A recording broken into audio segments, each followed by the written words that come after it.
Good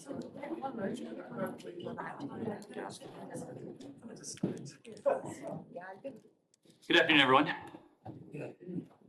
Welcome to our visitors as well. A couple items before we get started. First, we are deeply saddened to hear of the tragic Yeti Airlines crash over the weekend, which killed 72 people, including 2 U.S. citizens and 2 lawful permanent residents. Our thoughts are with the families of those on board. The United States stands ready to support Nepal in any way we can at this difficult hour.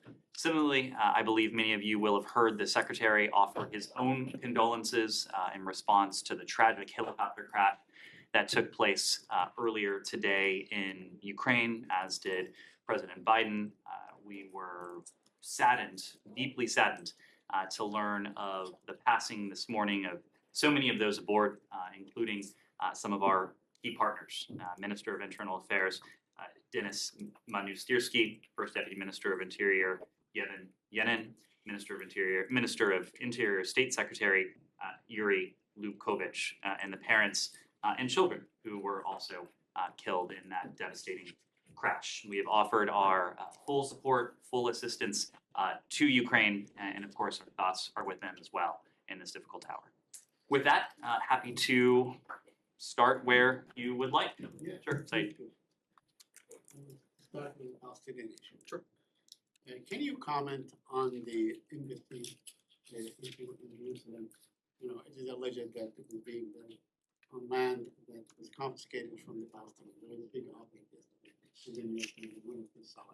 I did see it, and I appreciate the opportunity to comment on it, primarily because there has been some misinformation or some misimpressions about our plans. To be very clear, we have not decided on which site to pursue.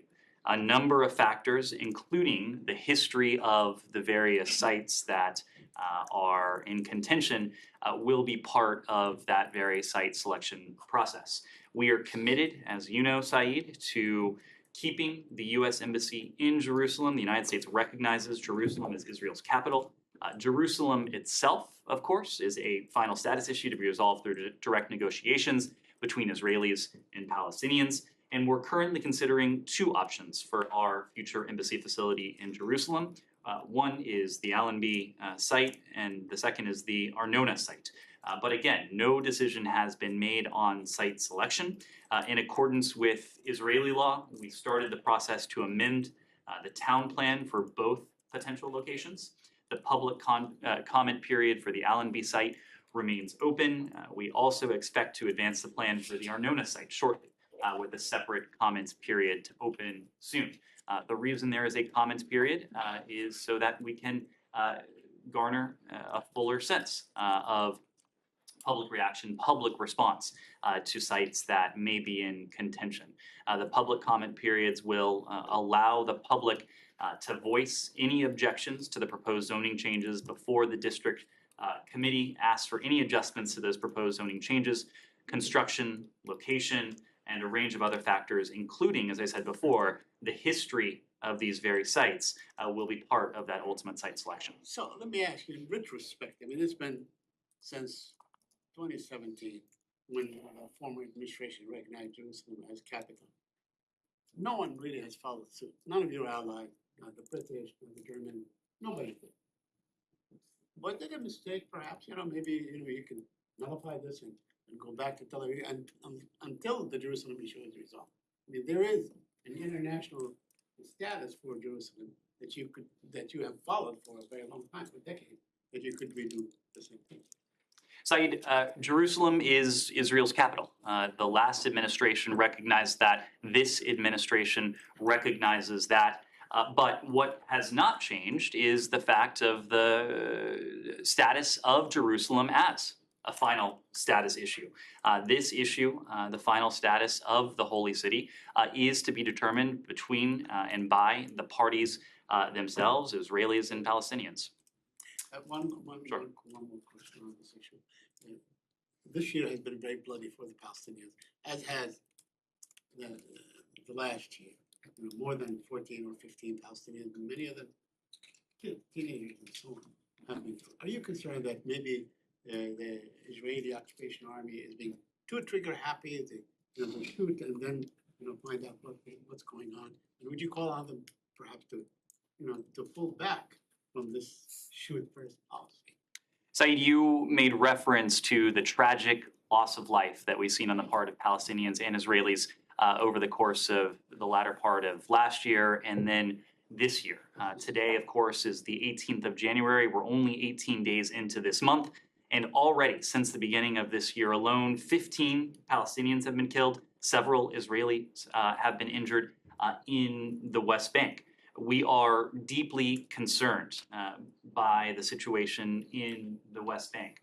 The preceding period has seen a sharp and alarming increase in Palestinian and Israeli deaths and injuries, including many children among them.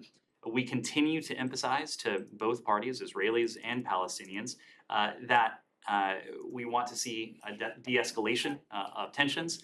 We want to see constructive engagement. We continue to emphasize to both Israelis and Palestinians that they both equally deserve to have equal measures of security, stability, justice, dignity, and democracy.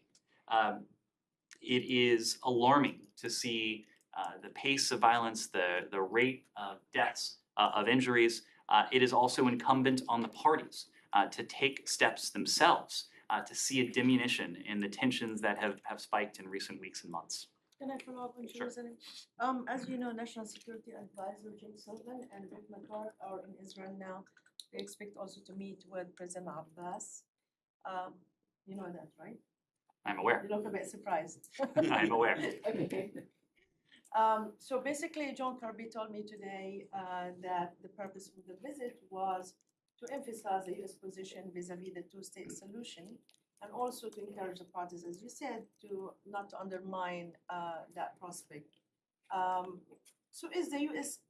current policy is to keep the status quo in the Palestinian areas, or not to be involved in any peace prospect, not to encourage the Israelis and Palestinians to get into any peace process or negotiation, considering the Netanyahu makeup government of being right-wing? I mean, in other ways, like basically you'll be happy just to keep things as they are and not to initiate anything new. Our policy is fundamentally a pragmatic one. At the present moment, and this goes back to Saeed's question, we recognize the deeply concerning trends that have taken place and in some ways accelerated in recent months, but also over the course of several years now. Those are the very trends that over the course of last year and then earlier this year have led to extraordinarily high, far too high numbers of deaths and injuries, both on the part of Palestinians and Israelis. So task number one, as we see it, is to do what we can to help de-escalate tensions, to see to it that this alarming rate of violence is diminished, that tensions are eased, and to encourage both sides to refrain from steps that only further exacerbate tensions. Our first priority at the present moment is doing just that, is seeing if we can be a constructive voice, a constructive partner in helping the two sides de-escalate and put an end to this cycle of violence. Now, of course, our longer-term approach continues to be support for a negotiated two-state solution, that will bring into existence what we ultimately hope to see: Israelis and Palestinians living side by side equally, enjoying equal measures of stability, of security, of democracy, of dignity, of prosperity as well.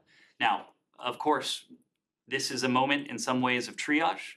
Our end goal is one that is quite far off. We recognize that at the moment. No one at the moment is speaking to the possibility of near-term constructive dialogue culminating anytime soon in a two-state solution between Israelis and Palestinians.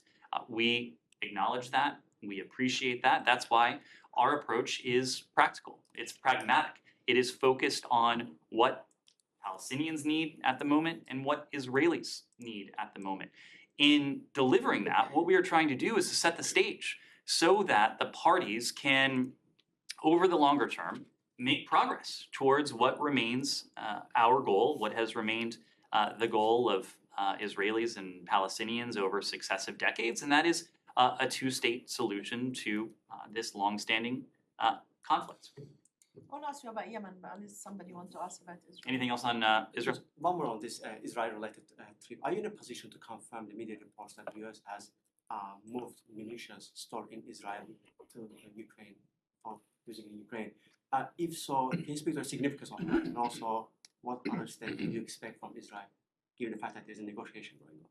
I'm not in a position to speak to that report. I would refer you to DoD if they're in a position to speak to those types of tactical movements. That's not something we would speak to from here. I suspect it's also not something that our partners throughout the government would speak to in any detail as well.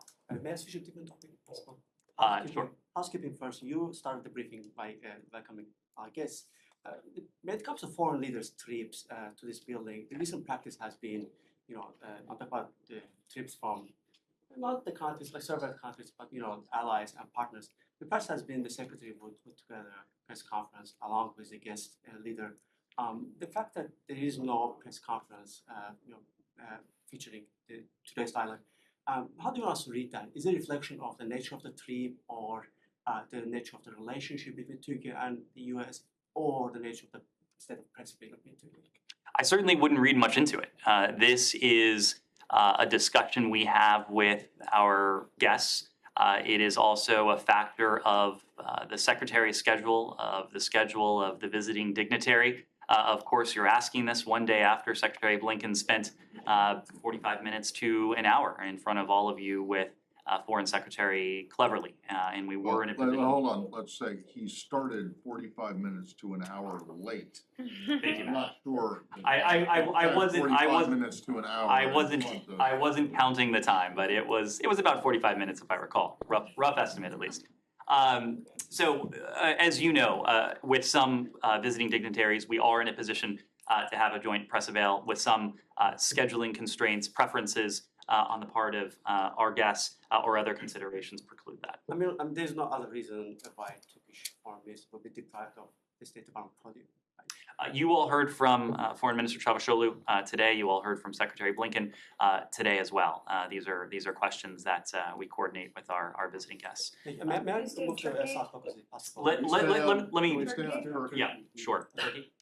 Yeah, so specifically on Turkey, the Turkish foreign minister said he expected the United States to approve the sale of F-16. He said that to the secretary, obviously.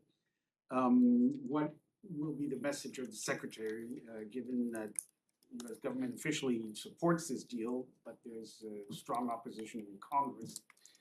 So what are your expectations the secretary would tell the Turkish foreign minister on this issue?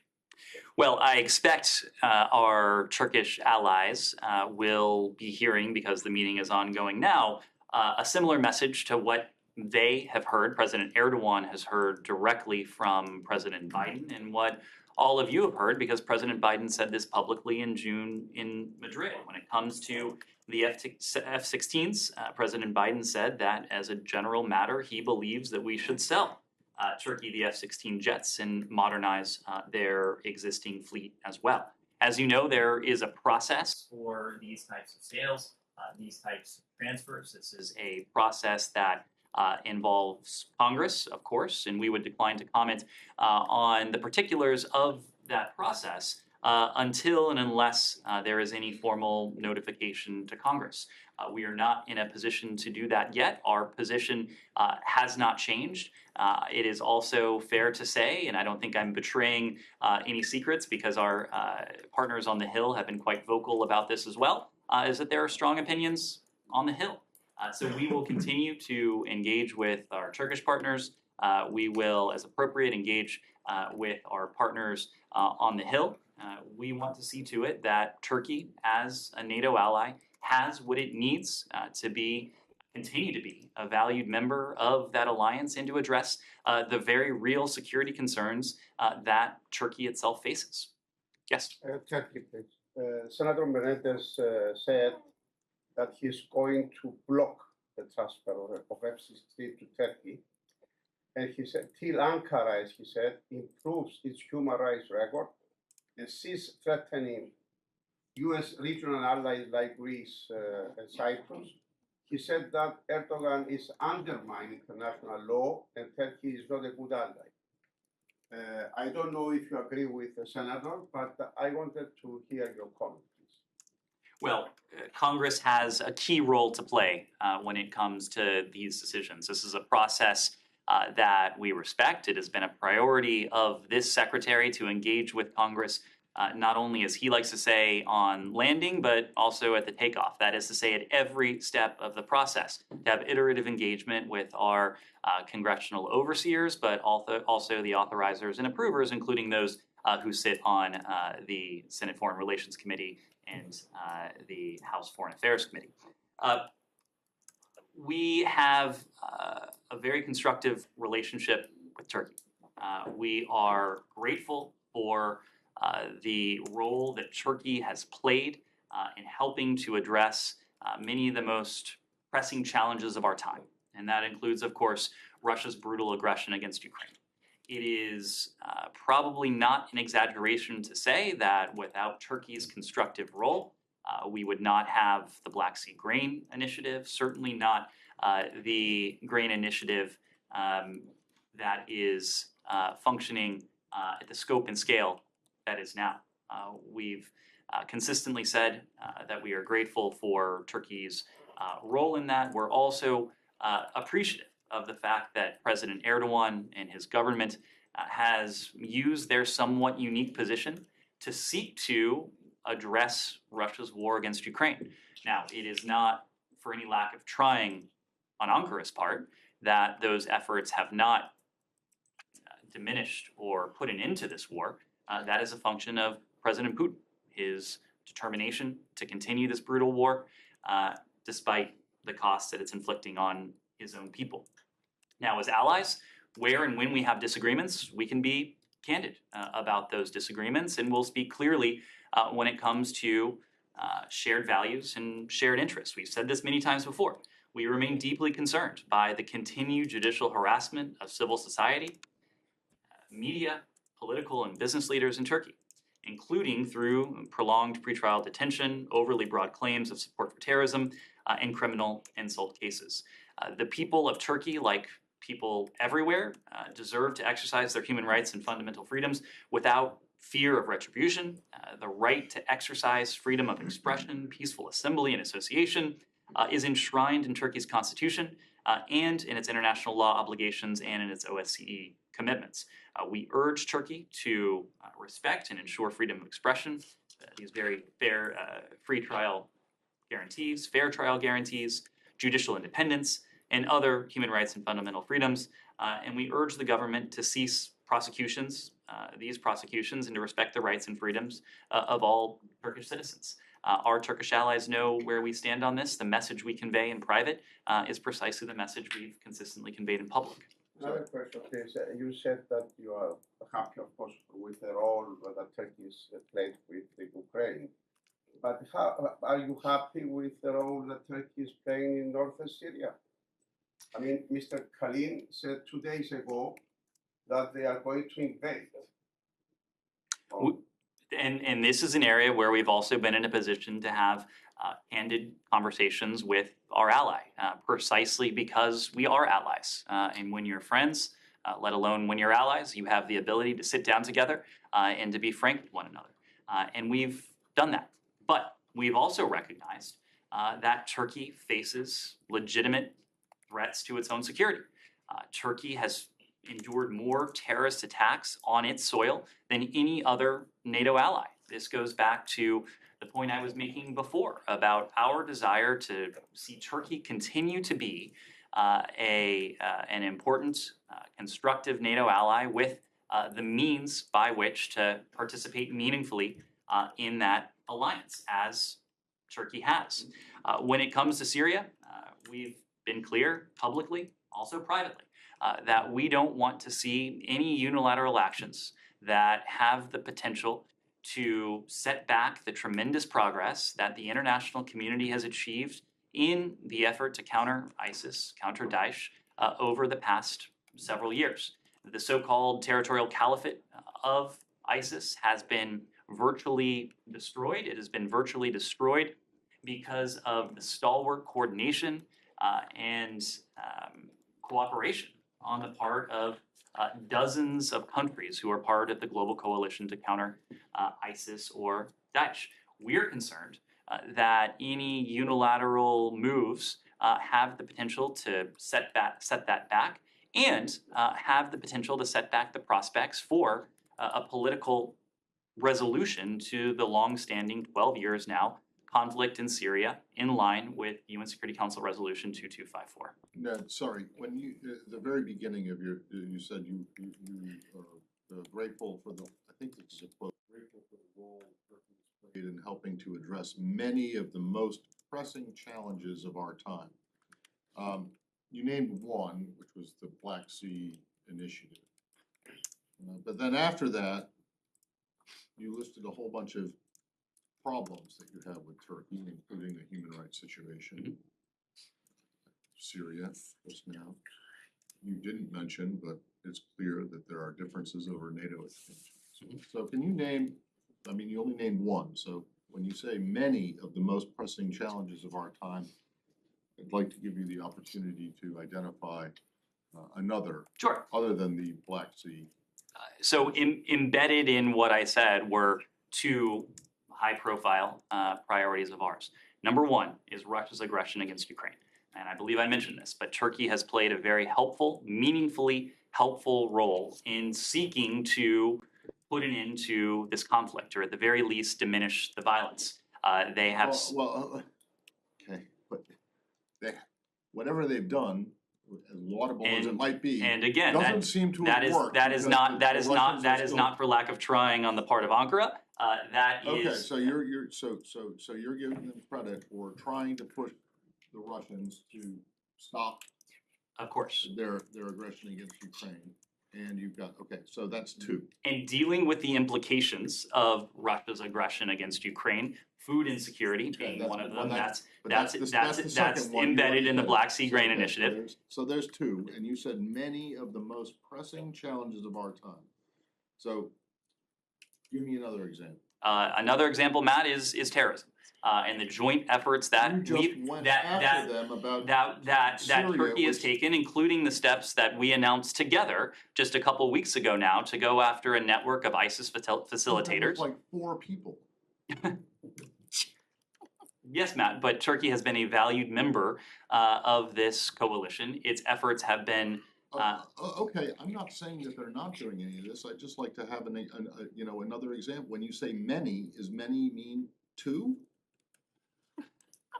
Many ways. Does it mean 3? Okay, so you got Black Sea, and then they attempt to get the Russians, not successfully, but they attempt to get the Russians to ease up in Ukraine. You don't like what they're doing or what they're threatening to do in Syria. On terrorism, yeah, okay. So you have a one joint statement over the course of the last year about sanctions. I'm just wondering where the many of the most pressing challenges are, and I'm not saying the Turks aren't doing anything about this, but I'd like to give you the opportunity to explain. And I think we've just gone through a number of them, not to mention Turkey's role in NATO over the course of several decades. Role in NATO. They're stopping. They are the main obstacle to NATO doing what it wants to do right now in expansion. Several decades. Can you explain that? Alright. Let me move around to someone who hasn't had a question yet. Jenny? Yeah, thank you. Let's do a different issues, please. Thank you. Yeah, I have 2 questions for North Korea. North Korea refuted the message from the UN Security Council that it should return to denuclearization negotiations. At the same time, the North Korean Foreign Ministry announced that their status as a nuclear power was a stark reality. Do you think North Korea declared itself a nuclear state? How do you see this? Well, it doesn't change our overarching goal. and that remains the denuclearization of the Korean Peninsula. Of course, the DPRK has demonstrated its capabilities when it comes to its illegal nuclear weapons program, when it comes to its ballistic missile program. We continue to be concerned that the DPRK may make additional provocations, and provocations is probably too euphemistic of a term for it.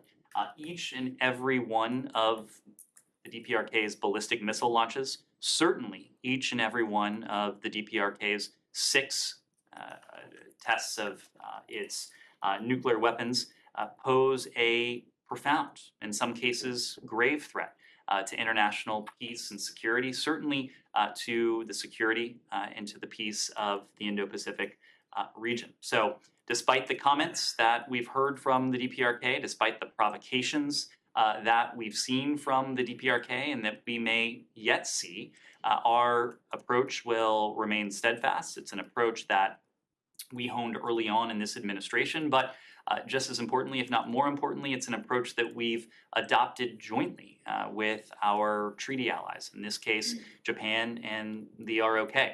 We are committed to the security of our treaty allies.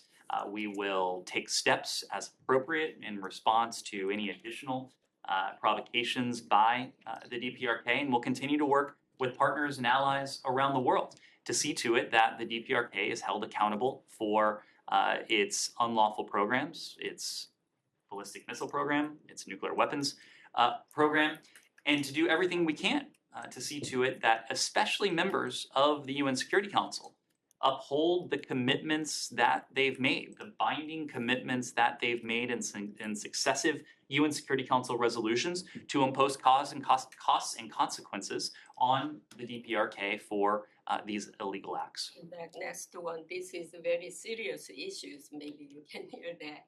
Recently, North Korean leader Kim Jong-un had purged many North Korean officers who led the dialogue between the United States and North Korea in the past, including the North Korean foreign minister and the highest ranking officers.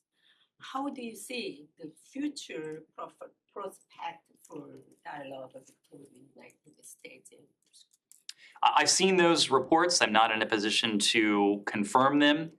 But the latter part of your question is really a better question for the DPRK, because we have a vision for what could be if only the DPRK would agree to engage in the pragmatic, practical discussion and dialogue that we've put on the table for months and months now.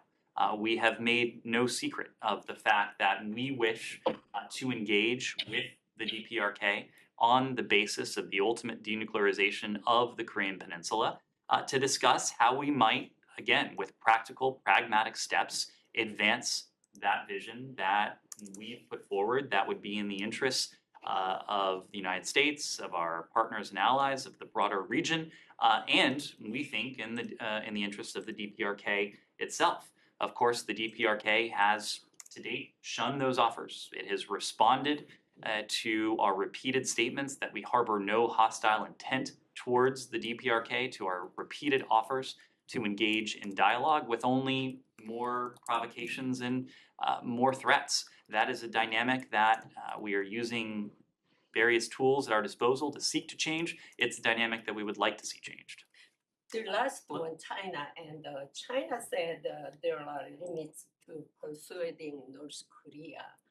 Will the Secretary Blinken discuss these issues during his visit to China this time? I am certain that the challenge that the DPRK poses to the Indo-Pacific region and beyond will be on the agenda when Secretary Blinken travels to Beijing. Yes. Okay, one more. China, and then I'll come back. Yes, go ahead. Last week we heard a lot about what the US and Mexico can do to stop fentanyl to arrive to the Western Hemisphere, but we didn't hear that much about what the US and Mexico are doing to press China on the illegal exportation of precursor chemicals to produce fentanyl. Can you describe what's the current status of any dialogue between the US and China on precisely this issue, the illegal exportation of fentanyl precursors? Sure.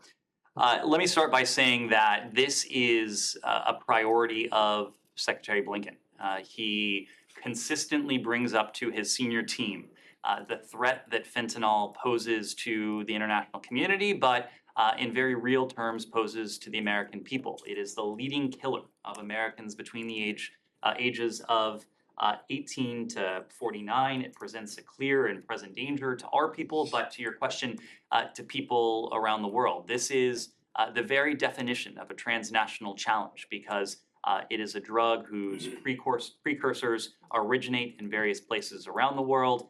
Its manufacturing takes place in various places around the world, and it kills far too many people around the world as well. That is why he has directed his team to do everything we can, often in concert with our partners in the U.S. government, whether that's the DEA, whether that's Customs, the Department of Homeland Security and Customs and Border Enforcement, whether that is other partners as well, to address the challenge that fentanyl poses. When it comes to the PRC, since the PRC scheduled fentanyl and related substances as A class in 2019, the PRC is no longer a major source of fentanyl flowing into the United States. We continue to see PRC origin precursor chemicals being used in illicit fentanyl production.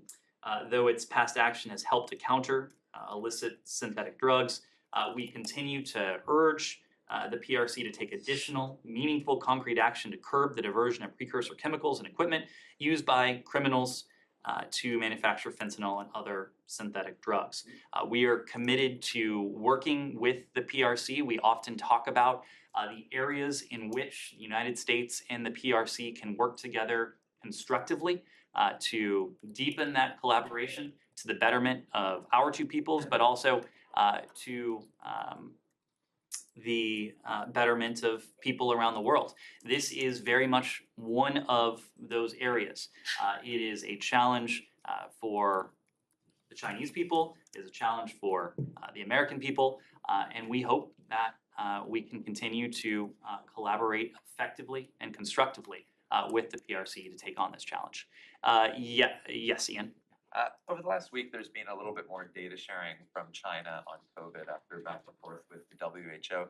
Is the U.S. satisfied with the level of transparency in recent days from China on COVID, or would you like to see more transparency over data on illnesses and infections and deaths? So this is really a better question for the WHO. The WHO is in the best position to judge the level of transparency that the PRC is exhibiting. They've made various statements. There was a session between WHO officials and PRC officials early this year. In the aftermath of that session, the WHO issued a public statement. Over the weekend, I believe it was, the PRC provided additional data and that was welcomed by the WHO. We continue to urge transparency on COVID-19 data, including from the PRC. Our position is the position of scientists, public health experts around the world, that without this data, it will be difficult for public health officials to ensure they will be prepared to reduce the spread and identify any new potential variants. So we continue to urge the PRC to be fully transparent. The measures that we put in place, the measures that we announced just before the new year and put into place earlier this year, the pre-departure testing for individuals traveling from the PRC to the United States, also made this point. Those measures are based on both the prevalence of COVID in the PRC, but also what we were seeing at the time, or namely what we were not seeing at the time. The lack of transparent data distribution from the PRC, principally to the WHO, including the genomic sequencing, so that the WHO could have an early warning should any new variants develop and be spreading beyond the PRC's. Has that lack of data colored any of the discussions between the U.S. and China in the lead up to Blinken's visit in February? Has it? If by colored, do you mean has it derailed, has it disrupted the planning? I'll say that Secretary Blinken fully expects to travel to Beijing next month. That is something that we are still planning for on a daily basis, including we're working closely with our counterparts in the PRC to see to it that this trip is constructive, it is productive, that it's substantive as well. Yes. European Parliament is calling on European Union to blacklist Iran's IRGC. On Thursday, European Parliament is expected to pass another resolution which includes a call to declare the IRGC a terrorist organization. Do you have any comment on that? Do you have a word of encouragement? Because 4 years ago, US decided to put IRGC on FTO, and 4 years later, European countries seems to reach the same point as US was 4 years ago. On questions like this, we tend not to be prescriptive just because each country, or in this case, each block of countries, have their own authorities, they have their own evidentiary requirements and evidentiary bases for determining whether a particular group, in this case the IRGC, would qualify under their own legislation, be it domestic or be it continent-wide in this case. Where we do see eye to eye with our European partners is a recognition that Iran is the world's leading sponsor of terrorism. There is no more nefarious exporter of international terrorism than Iran. There is no disagreement between the United States and our European allies on this. We're also clear-eyed about the need to cooperate to counter the threats that are posed by the IRGC over the past, well, certainly in recent years. Europe, United States, countries around the world and regions around the world have seen all too vivid demonstrations of the lethality of the IRGC, of its repugnant willingness to take innocent lives in its operations. So we're committed to continuing to work with the EU and with other allies and partners on this very challenge. Gita? Thank you, Ned. In reaction to this development in the European Union Parliament, a member of the Iranian Parliament has said that if the EU does designate the IRGC as a terrorist organization, the Islamic Republic would designate Britain, Germany, France, and the EU also as terrorists. And he continued to say, and I quote, that the defenders of Iran know how to deal with terrorists, unquote. Any comments? Do you think this is clearly a threat and it should be taken seriously? We don't respond to threats. We condemn them. What we do respond to is any threat to American citizens, threat to our partners. Countries around the world, including Iran, know full well that we take any such real threats seriously, and we're prepared to respond and respond decisively if appropriate. Anything else on Iran? Related comment. Okay, we'll see how related or kind of that is. So yesterday, the White House issued a statement in the, I think it's a year anniversary of the Houthis attack on UAE, and they said basically that this is a heinous terrorist attack. So if this is the case, if you describe the Houthis as terrorist organization, why they're not on the FTO till now? Where is this deliberation as we speak? So when it comes to the Houthis, you were right that we did condemn the terrorist attack that the Houthis perpetrated against our Emirati partners 1 year ago yesterday. President Biden issued a statement. Secretary Blinken issued a statement.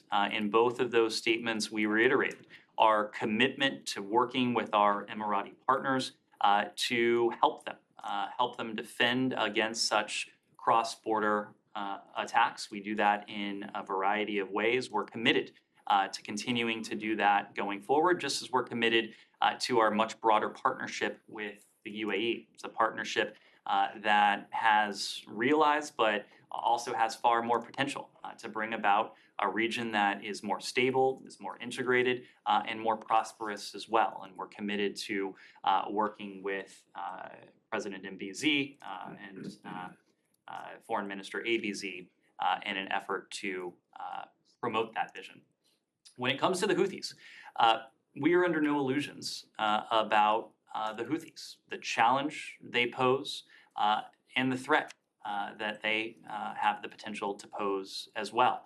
What you've seen over the course of this administration is a focus on putting an end to the civil war in Yemen, a civil war that the Houthis have at key moments only sought to propagate and extend.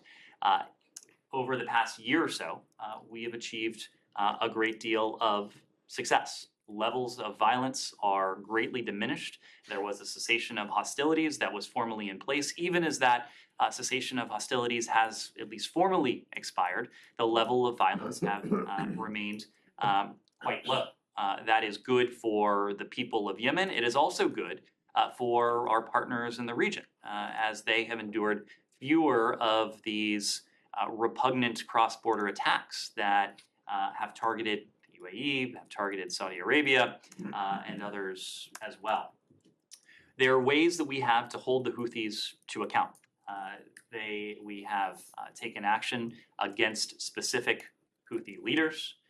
The group as a whole is designated under various authorities, but we made very clear that when the last administration in the final hour, almost literally, labeled the Houthis as a foreign terrorist organization, that came with a series of consequences, some perhaps intended, many perhaps unintended. Among those unintended consequences were profound costs on the people of Yemen. We heard loud and clear from humanitarian actors, NGOs, who were operating on the ground, that the FTOs, the fact that the Houthis had been labeled an FTO precluded them from providing, or at least limited, their ability to provide life-saving humanitarian assistance to the people of Yemen. So we made a determination early in this administration that we could do two things at once. We could hold the Houthis to account with various authorities, including authorities attached to individual Houthi leaders, while removing the roadblocks that had stymied the provision, or potentially in some cases, stymied the provision of humanitarian assistance to the people of Yemen. I think our approach to the Houthis, our approach to investing so much in diplomacy, with Special Envoy Tim Linderking leading the charge under the direction of Secretary Blinken, has proved its effectiveness. We have seen a period of stability and diminution of tensions that we have not seen in some 8 years since the start of this conflict in 2014. It is our hope to build on the progress that we've achieved, even as we continue to partner with our partners and allies in the region, including the Emiratis, including the Saudis, to see to it that they have what they need to defend themselves. Let me move to someone who has a question. Yeah. Thank you so much. I just wanted to go back to Turkey really quickly, specifically, pardon me, Senator Menendez. As you know, as chairman of the Foreign Relations Committee, he can basically block this F-16 sale as long as he wants. So if the Biden administration is committed to getting this sale done, it will have to persuade him to get on board with it. So what's the State Department's game plan to get Senator Menendez to lift his opposition to the sale? Sure. As you know, we don't often detail our private diplomacy. The same principle applies to our private conversations with our congressional partners. So I don't want to go too far down this road. What I will say is that we have conveyed to our partners on the Hill our support for the provision of F-16 and for enabling Turkey to maintain its existing fleet of F-16s. Again, our partners on the Hill, at least several of them, have made no secret about their opposition to this. They have pointed to various elements. These are questions that are better addressed for our congressional partners. We are going to continue to work with the Turks on priorities of ours. Again, that is the war in Ukraine, the constructive role that Turkey has played, It is its unique role as a bridge between East and West, in this case, using its good offices, or at least its voice, to encourage Russia to end this brutal war against the people of Ukraine. We're going to continue to work on food security. We're going to continue to work on our shared counterterrorism agenda, even as we continue to encourage Turkey, Finland, Sweden to find a way to achieve what we would all like to see. And that is the quick accession of Finland and Sweden as NATO's newest allies.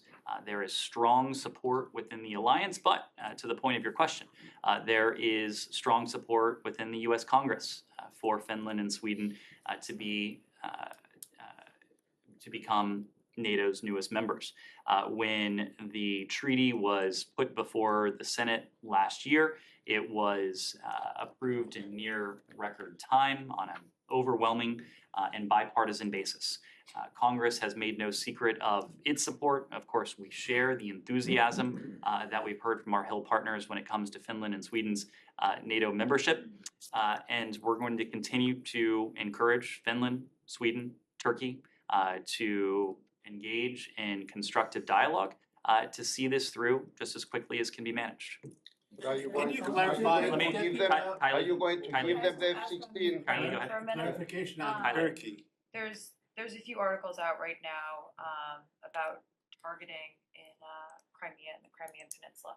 I'm just wondering, over the course of the last year, has the U.S. ever put limits on where Ukraine can or cannot use their weapons? Have they been allowed to use those weapons to attack Russians in the Crimean Peninsula or in Crimea? To the first part of your question, we are providing Ukraine with the security assistance, the weapons and supplies it needs to defend its territory against this Russian aggression, against these Russian invaders. Including Crimea? I'm sorry? Including Crimea? Crimea is Ukraine. We are, of course, not making targeting decisions on behalf of our Ukrainian partners. These decisions are up to them.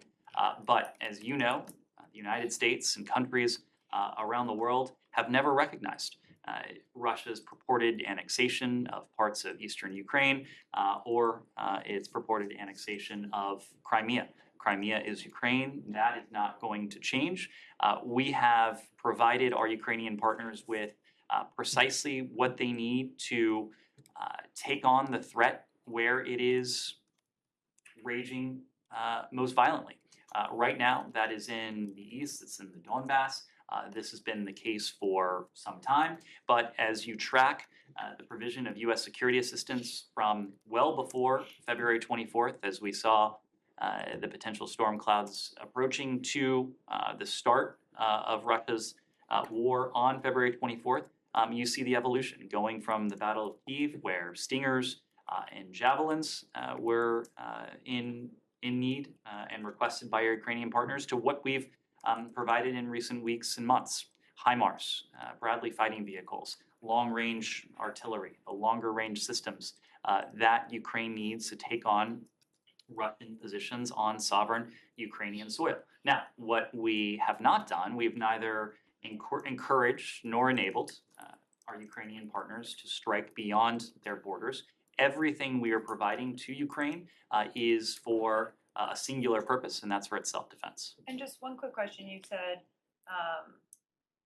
the advice of the U.S. would be to take on the threat where it's raging most violently, and right now that's in the east and in the Donbass. So if they are using the weaponry to go after targets in Crimea or the Crimean Peninsula, is that supported by the U.S.? Is that a move that you see as the most productive use of the weaponry that they have at their dispense right now? So we are not calling the shots when it comes to targeting.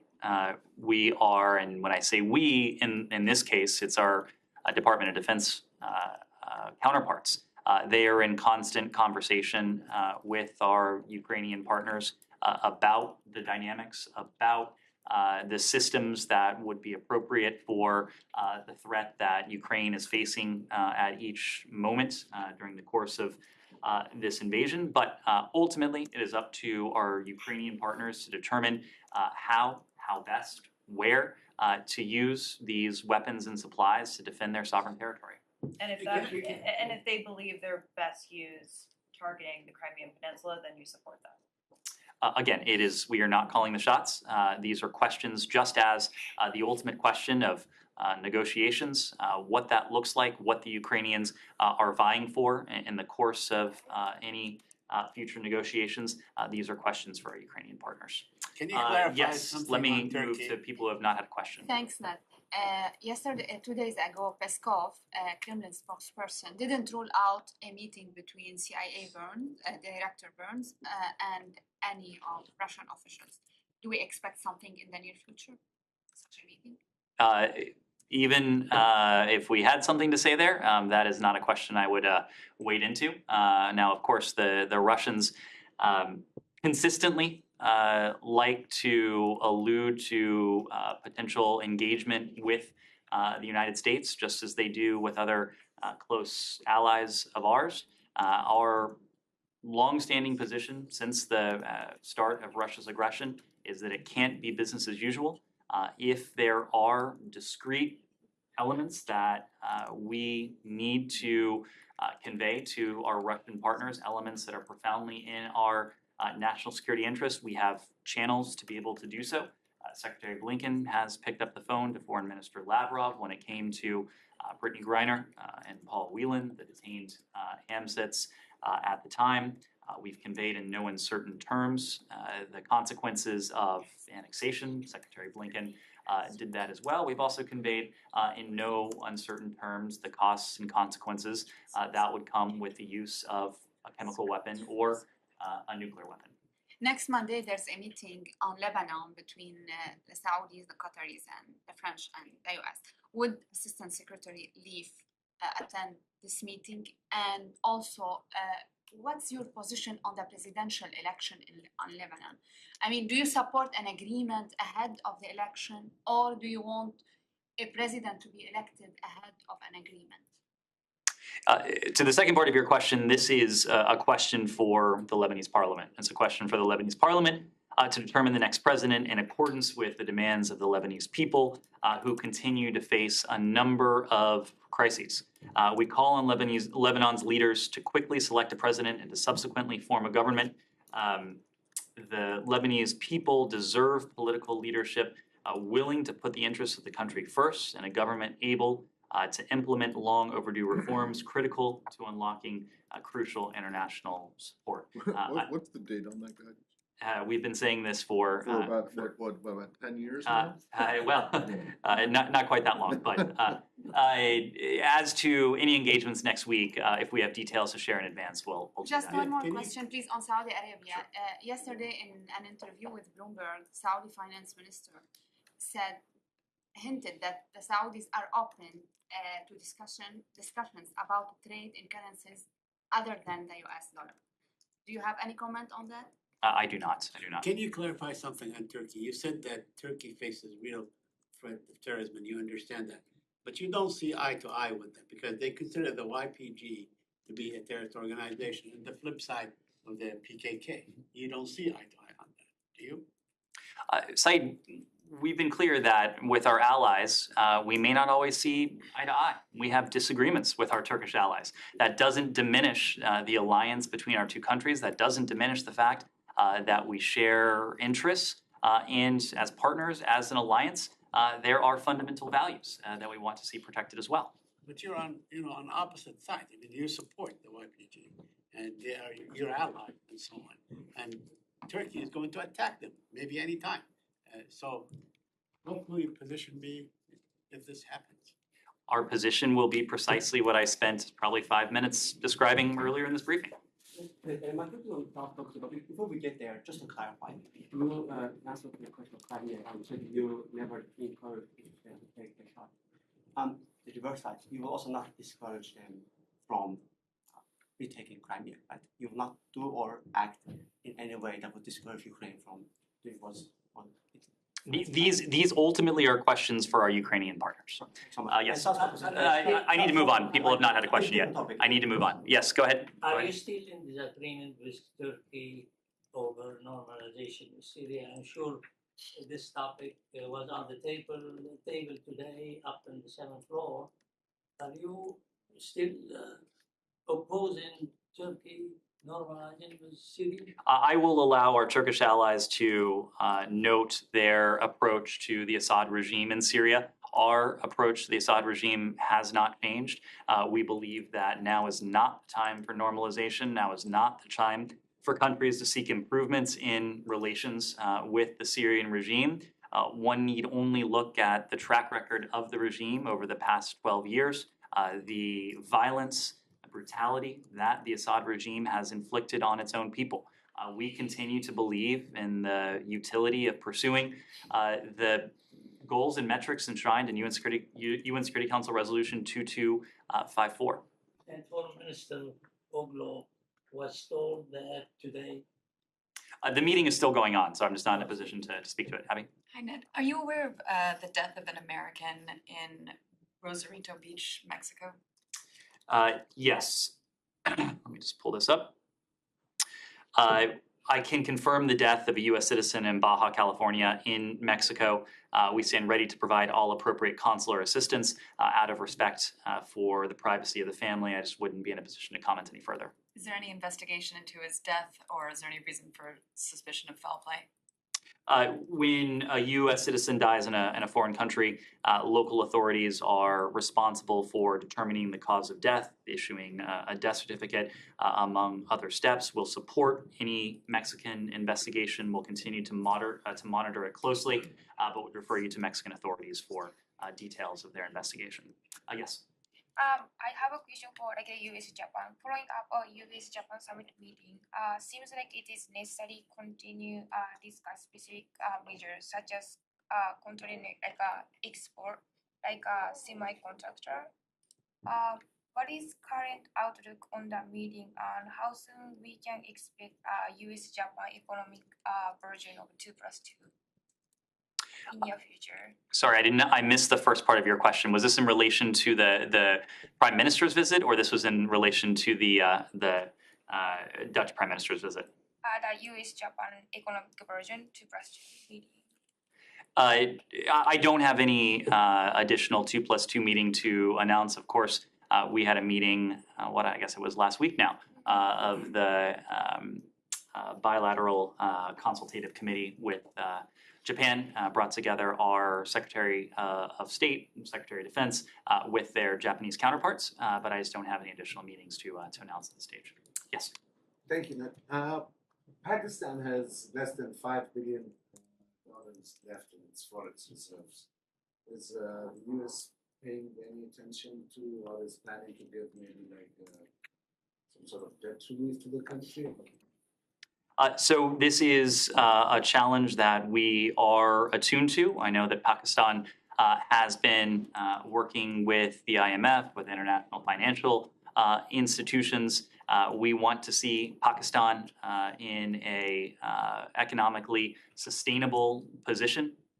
Those conversations, as I understand it, are ongoing. We are supportive where we can be of our Pakistani partners, but ultimately these are conversations between Pakistan and international financial institutions. But in this critical time, does the U.S. on government to government level giving any suggestions for Pakistan to take some immediate steps which will improve the economy? These conversations with our Pakistani partners often do entail technical issues. Oftentimes these are addressed between the Department of the Treasury and our Pakistani partners. But Pakistan's macroeconomic stability is a topic of conversation between the Department of State and our counterparts, the White House, Treasury Department, among others. Thanks. Yes. Thank you. I just want to follow up on Secretary Blinken's visit to PRC. According to political report last weekend, the date is likely to be on February 5th and 6th. Can you confirm anything on that report, including a possible counterpart in PRC? Including a possible counterpart. So I'm not in a position to confirm a date just yet. The Secretary has said for a number of weeks now that he will travel to the PRC early this year. Now that we are in early 2023, I would expect that the Secretary will have an opportunity to travel to Beijing next month. The details of that visit are still being worked out. And I would imagine if and when Secretary Blinken does travel to Beijing, he will have an opportunity to meet with several interlocutors to discuss the broad array of issues that form the basis of what is arguably the most consequential bilateral relationship in the world. Final question, Alex? Yes, thanks so much. Secretary today spoke with Armenian Prime Minister. Did you have a chance to dial Baku as well? Did we have a, I'm sorry? To call Azerbaijani officials. So the Secretary did have an opportunity today to speak to the leader of Armenia. I do expect that he will have an opportunity in the coming days to speak to President Aliyev. According to your readout, they discussed the steps to restart bilateral talks with Azerbaijan. I'm just wondering, are we in the process of putting together another round of meeting, or the Secretary is just trying to test the waters with the side to see if there's an appetite for next round of dialogue? We're going to do what is ultimately most helpful. And at the end of last year, there were a couple meetings that the Secretary chaired between his counterparts, a trilateral meeting between Armenia, Azerbaijan with Secretary Blinken. In the middle, we did that at Blair House. We did that in New York. Of course, we've seen setbacks when it comes to Nagorno-Karabakh of late. We want to see constructive dialogue put back on track. We stand ready to engage bilaterally. We stand ready to engage with and through partners, through the OSCE, or if and when appropriate, trilaterally as we have done in the past. The same format or different format? Yes. We are going to do what is most effective at the right time. I know who is not going to be behind the table, which is Ambassador Lincoln. Yes. Who is going to be behind the table from the sides? Like, are you seeking presidential level meetings or foreign administrators? So, of course, Ambassador Rieker did retire from the Department of State after an illustrious 30-year career just last week. But there are a number of individuals in this department who are deeply invested in this process. Not the least of whom is Secretary Blinken himself. This is a personal priority of his. But people like Toria Nuland, people like Karen Donfried, people like a number of the senior officials in our Bureau of European and Eurasian Affairs will remain deeply engaged in this. So from the other side, ministers or presidents, are you looking for who is going to be behind the other side of that is for them. Thank you. Can I ask for one clarification?